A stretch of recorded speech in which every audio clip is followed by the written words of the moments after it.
Margam is the traditional path or the order of items in a Bharatanatyam performance.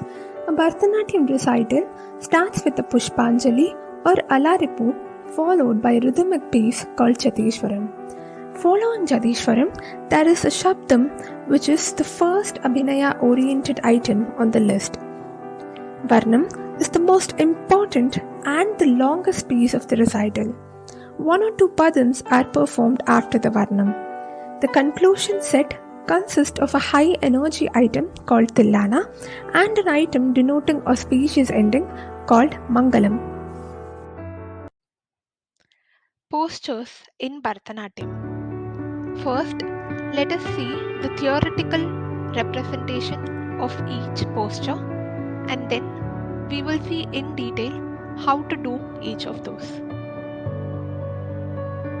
Samam is the posture of the lower body where you stand straight with the feet placed together, facing front.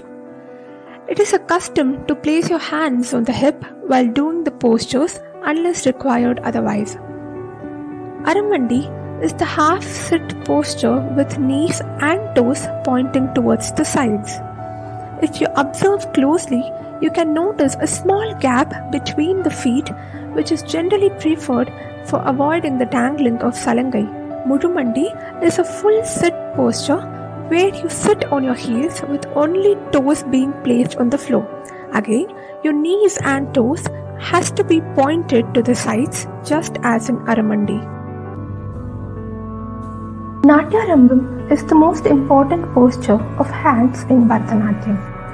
It is constituted by an erect back and hands in a straight line bent 45 degrees at the elbows. Palm is placed flat usually, however, the mudra may vary according to the usage. Now, let us see a demonstration of all these postures by a student, Manishri. Posture 1, Samam plus Natyarambham. So, your legs are going to be in Samam and your hands, you're going to keep it in the Natyarambham posture. Keep your hands straight in Natyarambham as shown. Make sure you lift your elbows in such a way that your hands are straight. Keep your fingers also together. Since it is Samam plus Natyarambham, you're going to stand in Samam with your feet placed together.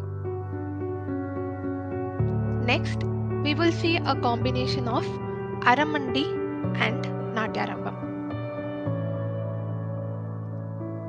Now, again place your hands in Natyarambham and your legs in Aramandi. Make sure that your knees are pointed towards the sides as much as you can. So when you start, you might find it a little bit difficult, but try to press your knees towards the sides slowly as you practice. Now we will do the last combination of postures, Muzhumandi plus Natyarambham.